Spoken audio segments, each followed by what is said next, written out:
Hey, welcome to a brand new episode of Black, White, and Red All Over, where we will read, review, and recommend some books for you. And we guarantee within the next 20 minutes, we're going to have at least a handful of books that you're going to want to get this week at your local comic shop. Stay tuned.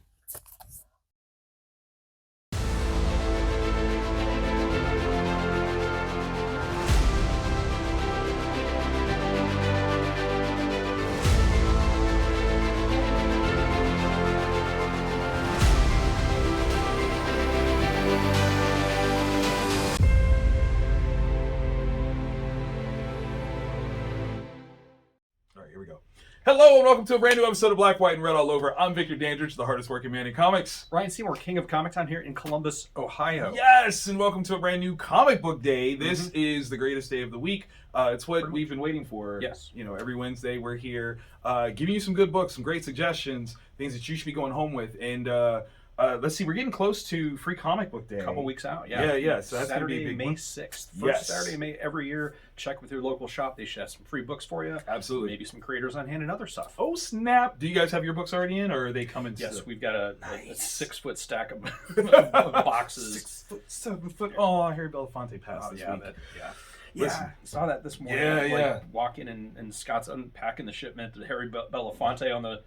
And you're like, oh, man. Listen, crazy enough, I met his daughter. Really? Via, like, a poetry workshop. Okay. Which was crazy because, like, you know, it was a gift. Big shout out to you, Courtney. Love you for inviting me to that. But it's this workshop, and I see this lady, and her name is, Gina Belafonte, and I'm like, Belafonte? Like, I'm, like, looking at her through the Zoom, and I'm like, could you maybe? So I totally asked her. I was like, are you any way related to Harry Belafonte? And she's like, yeah, it's my dad. And I'm like, oh my God. And I totally gushed. But the reason why I gushed, this is important. So for those of you that don't, readily just draw that, Dandridge, as my last name, I am a relative of Dorothy Dandridge, who did movies with Harry Belafonte in the 1940s. So once, I reached out to her, and she's like, Dan, are you? And I was like, yes. Yep. She was my great aunt. She's like, get out of here. So it was like this whole pseudo family reunion, but kind of. So big love to the legacy of Harry Belafonte. Yeah. And if you don't know who we're talking about, please do a real quick Google search. YouTube what you can. Yeah. Check out his work. Learn. Iconic, huge creator. Groundbreaking, man of color. Yeah. Very important. So definitely. In addition to Free Comic Book Day, we also have the next and last Guardians of the Galaxy. Right. So that's... I don't know how I feel about that. Yeah, I don't know. It's like the end of an era. Yeah. Everything James Gunn has brought to the table for Marvel, he is now taking his recipe book, going over to DC. I think that's good for DC, and I really, really am psyched for all the stuff he's going to do there. I agree. Just what does this mean? What does this mean? Yeah, I'm afeared that we're going to lose key characters, and I'm going to cry. I'm just gonna be weepy in the theater. Just it's so good. Yeah. So Rocket. If they touch Rocket, if you touch Rocket, we riot. Okay. Okay. People said about Daryl Dixon. Nah. Rocket Raccoon, y'all. Rocket Raccoon, we riot. It's all ours in this piece. He finally got that arm, but that doesn't mean his story arc is done. You don't take away that. Don't take it away. Okay, so we're going to get ready with some good reads that you should read. These are books that if you have a little extra cash and you want to try something new, we highly recommend these books. Let's see, we've got two that are the same, one that's different. You've been reading Blue Book. Tell me more. Come on. I am that guy. Yes. All right, Blue Book, referential to Project Blue Book, which was an actual government program designed to explain away the UFO phenomenon. Explain it away? Explain You're like, oh, no. Swamp gas. It's that sort of thing. So they even brought in a professor from OSU, J. Allen Hynek. So, yeah. That's right. And for that, if you don't know what I just did, don't worry about it. We know. This is one of the early first recorded alien abductions. Oh. Yeah, the Benny of Barney Hill. All right, so they're driving home late night. Yeah. And from what they say, UFO shows up, aliens kidnap them, and they find out more. We start getting into the hypnotherapy where they're actually regressive remembering. Oh. And it is, man. All right, so the creators on it, James Tynion. He was busy this week. Yeah, and Oming. So this is just an incredible creative team. And their color choices, it's a very Sin City style. Yeah. Where there's only a couple different colors to work with. And it's really unsettling. the story that these people lived through. Yeah. Like it, and the way that this creative team is putting it forth. I watch a lot of UFO shows, but like if it gives you the heaves, I totally I love that. Just I don't know, it's really well done. And I like it. Like for me, that's a good sign. That is a very good sign. Oh, I love it. I tackled Local Man number 3. The first 2 issues were so good. How does 3? Okay, so Local Man, we've got a failed superhero moving back home after being ousted from his superhero team. Under strict instructions, he is not to do anything superheroic. No helping, no saving, no none of that. But while there, a murder mystery is ensuing because people that he's interacted with are dying gruesomely. And this doesn't stop that at all. In fact, we see a very unfortunate, sort of situation. Oh. And what's crazy is, like, though he's been ordered not to, he can't help. I mean, he's a hero, so he's gonna look into what this situation is, and the way that it's playing out. It's this slow burn, like, mystery, kind of like Jack Reacher, but with superpowers. Okay. And I think that's a perfect way to look at it. So this is amazing. So we've got Tim Seeley, Tony Fleeks. Like, they're telling an amazing story right now. And I think the thing that I love the most about it is that while visually, when you look at it, it's very like riff on 90s, but it's very thoughtful and of today. Okay. So, in terms of telling unique stories that are, I don't know, just a little bit more grounded, that's what this is. And again, even though you look at it and go, oh, this is 90s, no, it's not. It's so much more than that. So highly recommend. Very good, very good. Okay. These ones we have, there are the same. Yes. I don't know, which one do you want to talk about first? Why don't we do Green Arrow? Okay, let's do it. Dawn of DC, Green Arrow, Williamson, Azaki, I don't know if I'm saying that right, Fajardo Jr. Okay, so I really like Josh's writing as of lately. So seeing that he was tackling this number 1, I was like, and I want it. Yeah. Like, let's go. And for whatever reason, it's a hard character. Yeah. Like, DC has traditionally had issues keeping a Green Arrow comic going. That's right. There's been moments of, like, real successes. Mike Grell, Kevin Smith. Yep.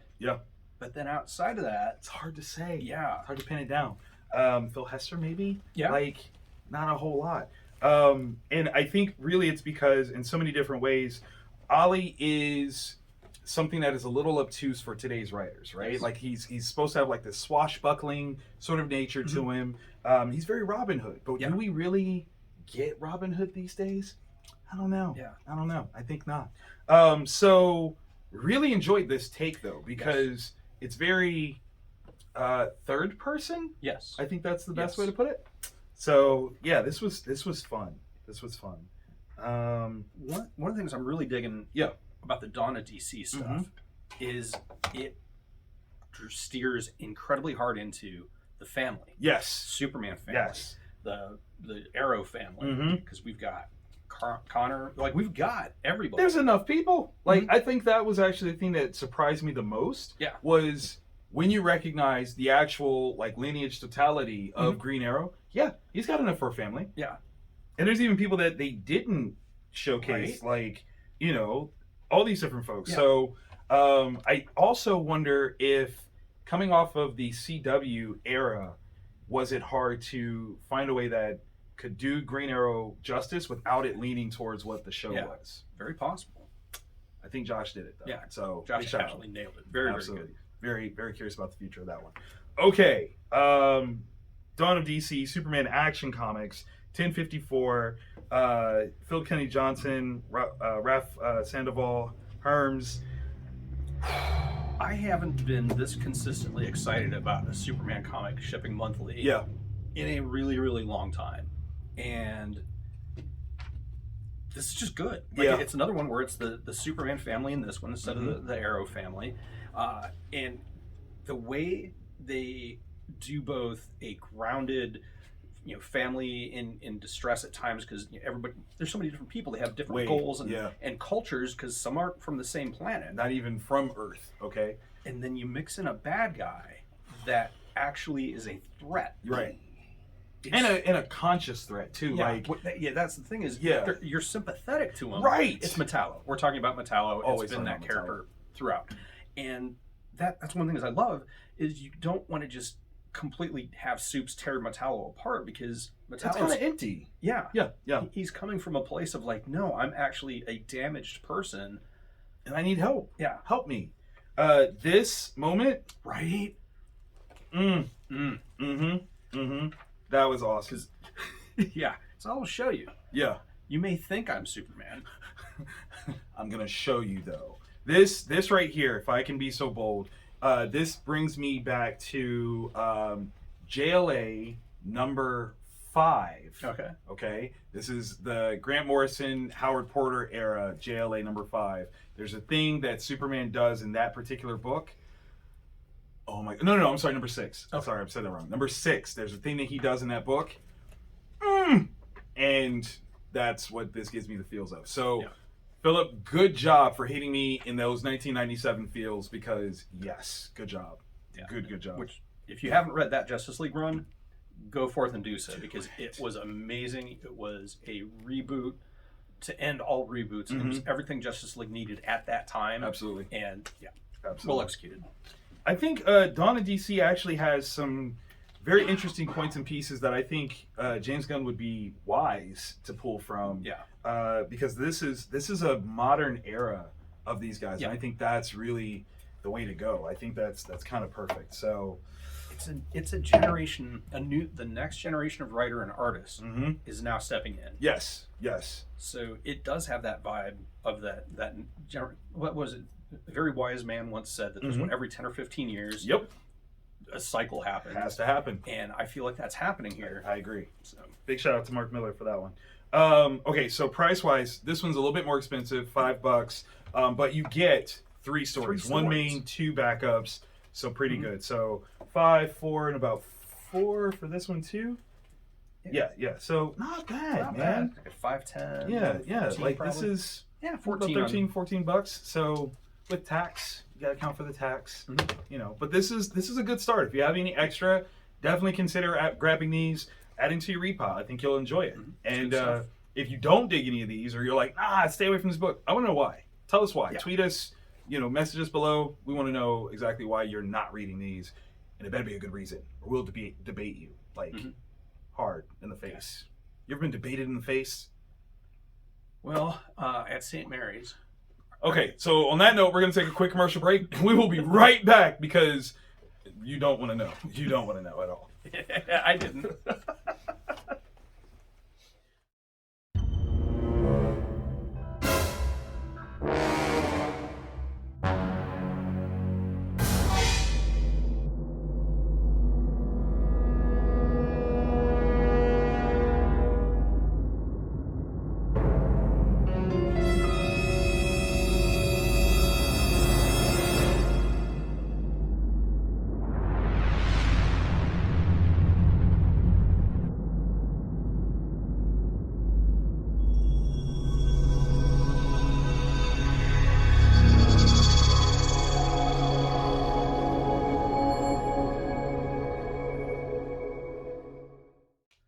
Welcome back. Now, these are the books that we believe you really, really, really, really, really need to pick up and take home with you after paying for them. Don't steal. Don't steal. Don't steal. Disclaimer. You should go without saying, but just in case. Just in case. Don't do that. Okay. So what are you starting off with? Jeez. All right, so I'm going to start off with Sumerian Comics. Yes. Popscars number 2. Let's go. So this one, what I love about this book is it's if you took Ocean's 11, and then instead of it being like a high stakes criminal, we're gonna steal some stuff. Okay. It is just a revenge story, like a 1970s revenge style movie mixed with Ocean's 11. Yes. Because this dude who look at the pop colors on it though. Right, it is. That's right. Color choices are just amazing. Oh, I love it. The art has this real indie vibe to it that is, this book is just so much fun. I love it. So what happened is this dude who created like this cult movie series about a swamp shark has been forced out by his partner. And his partner is now rebooting the series. Okay. And since the partner has complete control, all the money, all the accolades, everything. So this dude just trying to cut me out, son. He's been cut out. Oh man. What I love is the person that's been cut out is a trash human. He is not a sympathetic victim, but the level of petty and douchebaggery he has to get back at his former partner is just amazing. That's and awesome. You mix in the daughter. There's a daughter. It's always a daughter, and she did not grow up well. She's got the issues. She's got the issues. And this issue really showcases some insane like grindhouse violence where you get the 70s like revenge flick from. Yes. It's just absolutely amazing. Okay. So yeah. This is just issue 2. Just issue 2. So you got time to jump in on this one, experience this goodness, do so. Yes. See, this is what I wanted to pick up so I'm bad. so sorry. I totally grabbed that. Deep cuts. Kyle Higgins, Joe Clark, Danilo Beyruth, and Igor Monti, and Hassan Atsame El Alu. Okay. New Orleans, 1917. This is a music story, okay? This is a comic for comic readers. This is not fights and tights. This is not bamboo pow. This is great storytelling. You've got characters that you immediately love. You've got characters you immediately hate. About this young boy trying to follow his dream of being a musician. Again, early like 1900s, 1920 or 1917-esque time frame. So post the war, but before the Great Depression. And again, this kid's trying to follow his dreams, and it's gorgeous. It's gorgeous. That's not even the word. I made the mistake of picking it up and flipping through it, and now like I just. Oh, I'm so sorry. Yeah, you adding the story to what I saw with my peepers. Oh yeah, it's so good. I mean, like. Oh wow. Yeah. Like we have songs, we have works in progress. Like seeing this whole thing is absolutely brilliant. I didn't even get this far to realize that there is a next issue. I thought it was a one-shot, and I would have been satisfied with that. So that just tells you how great of a story it is. From what I understand, Joe Clark had the insight for this story, and he went to Kyle Higgins and asked for help to write it, which is genius. Like, if you don't know who Kyle Higgins is, I mean, literal architect of the massive verse. So, but the idea of being able to tell this type of story, a down-to-earth, grounded music, like, it's so cool. I could see this being like a grown-up version of a Disney movie. Okay. Yeah, it's not like lewd, but kind of with references to things where you go, this is art house, and it's comics at the same time. Really well done. I thoroughly enjoyed that. So, thank you. Good deep cut. I enjoyed it. Okay. Yeah, this is such a new book. From Image Comics, we have World Tree, James Tynion IV. Wait, let me make sure I get everybody here. Fernando Blanco, Jordi Belair, Aditya Bidikar, Steve Fox, and Dylan Todd. Like, everybody gets a shout out, okay? From designer to editor, everybody. Okay. This book isn't okay. All right? Let me just take that right away. Yeah. I've said for a minute now, reading, a lot of James's, library, that I worry about him. Like, I want to become friends with James just to be like, are you okay? Like, you call me. Unless this is the way that you exercise those demons. Because if that's the way you exercise them, they're really in shape. Yeah. They're really in shape. They're strong up in this piece. Okay, how do we describe this? A digital phenomenon. Research. No, I don't even want to say it. It's like a digital it. That's my yes. Yeah. A digital it. A thought type SCP has Ugh. escaped, and the more people interact with it, Okay. the worse life gets. That's not okay. So you take a little bit of William Gibson because there's something called the Undernet. Yeah. Which That's already wrong. It feels like it's the level below the dark web. So like something almost supernatural. Yeah. So you got the cyberpunky kind of thing to it. You have a little bit of Steve Larson in terms of like a girl with a dragon tattoo. Yeah. Except the girl with the dragon tattoo is not a good guy. She's not a good person at all. Not good. No. She's a harbinger of doom. You might look at her and go, ooh la la, and that's the last thought you will have. Like, it's done. Yeah. It's done. And then you take Grant Morrison and the Invisibles, and that's sort of like Not okay. everything that's on the fringe, this conspiracy theory is possible. That's there too. Yeah. And oh my god, the art as you see what the real world manifestation of what they're fighting against, oh my gosh, it's so not cool. So amazing. Not cool. It's a great story, but not cool. This is creeptastic. And I love how the creative team trusts the reader enough that for like the brief flashbacks, they don't say like, oh, 17 years ago. No. Like you figure out. Yeah, you'll get it. And you put it together. And this book is just so. And if you don't get it, that's your fault. So again, not for the kiddos.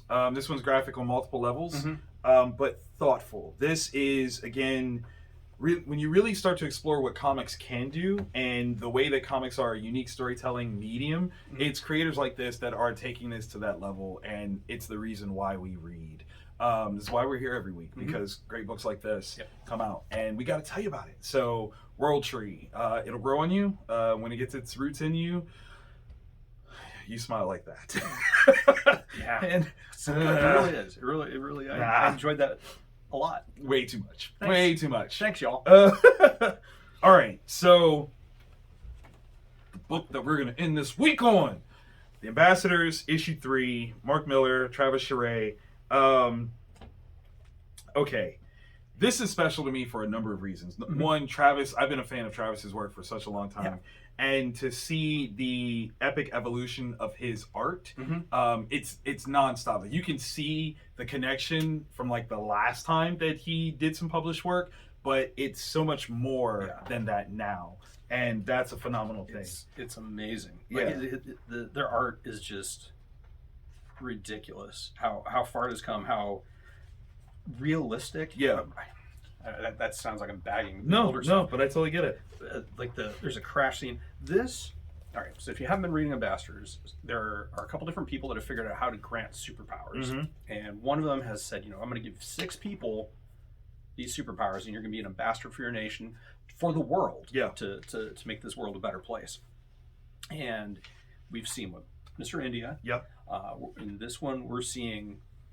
It's a mother-son team for France. We've got South Korea, technically. What I love about this is the subtlety of characters. Okay, so I was just talking about this earlier with Jeremy, that there's a difference between plot and story, right? So plot is what happens, and there's a lot of cool things that happen. But when you're talking about the story here, this is where it's the emotional, like gravity well that kind of gets you. And this is where you really start to look at characters and go, I don't like you. Like, I don't like you. I don't trust you. And I feel so strongly about one of the characters in this series right now. Like, like good. And it's this one though. This one is extremely heartfelt. This one is so grounded in family and parent child relationships, and it's filtered through like a Silver Age kind of vibe, like a Batman kind of vibe, because it's like you said, it's a mother and a son are the recipients in this issue, and how they get selected, how they interact. Like, I love it. If you're a parent, you've probably experienced where your kid is just like, you're a douche. Like, it just happens. That's just in general, like, especially when they hit a certain age. But try it when you are a co-parent because the other parent isn't around. And that becomes its own separate issue for confusion, for angst, anger, all of that. And when you're growing up and you're a kid, you're in your teens, there's different social echelons that people fall into. And if you fall into one where you're the outcast, that can be really, really difficult and tough. It can put you in a position where you might make choices that are harmful to you and others. Like, truthfully.